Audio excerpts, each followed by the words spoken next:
Zuva ranhasi tauya takabata nhau zvakare yaBellarmine Chatunga Mugabe uyo ari kutereswa kunzi adhipotwe munyika yeZimbabwe mushure mekunge anga ari musungwa nekuda kwenhau yechiitiko chekunzi akaredzera futi mushandi wepamba pake.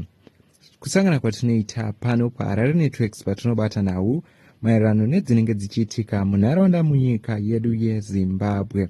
Zuva ranhasi tauya takabata nhau zvakare yaBellarmine Chatunga Mugabe tichikuzivisa zvizhinji maererano neurongwa hwake hwekusungwa kwake, apo pari kuziviswa pachinzi Bellarmine Chatunga Mugabe ari kunzi iye apiwa kunzi abhadhare faindi ye600,000 rands pamwe chete achidhipotwa kunyika yeZimbabwe zuva ranhasi musi wa29 April 2026 sezvo ndipo pavaenda kukoti. And also panhau yake pari kuziviswa zvakare pane waifamba naye ari kunzi cousin wake anonzi Tobias matonhodze angapiwa mutongo we15 years ari muusungwa, asi apa opiwa mutongo wekuti adzikisirwa akutongerwa 3 years ari muusungwa ozodzoswa munyika yeZimbabwe. So zvanyorwa zvichiziviswa pamusoro pechiitiko chaBellarmine Chatunga Mugabe has left the Alexander court and is now being proceeded for deportation. His lawyer confirmed that the 600,000 fine rands has been paid officially from Department of Home Affairs who completely the papers work, and he is expected to be deported shortly. His lawyer also told journalists that his flight ticket has already been arranged and he will be deported direct to Zimbabwe.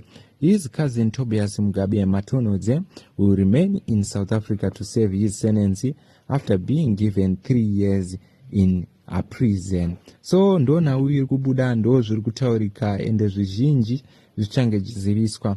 So veruzhinji votaurawo pamusoro paTobias vachiti zvava nani kuti Tobias adzikisirwa mutongo yake achiisirwa apa. Ende ndo tsamba muri kuona iripo pascreen apo atakuisirai according to court matongerwo anga achiitwa mhosva dzavo. Ende veruzhinjiwo vari kuti iye kuuya kwaaita munyika yeZimbabwe zvavatoonani pane mutongo yavaimopiwa vachitongerwa pachinzi mumwe wake ari kupiwa 15 years.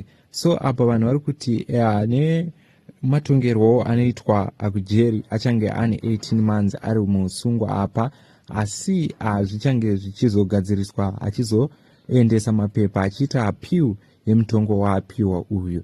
So vanhu veruzhinji votaurawo vachiti matonhodze achange achibudawo ane mari sezvo munhu abatsiridza mumwe wake kuti amudhifende pasave pane mhosva.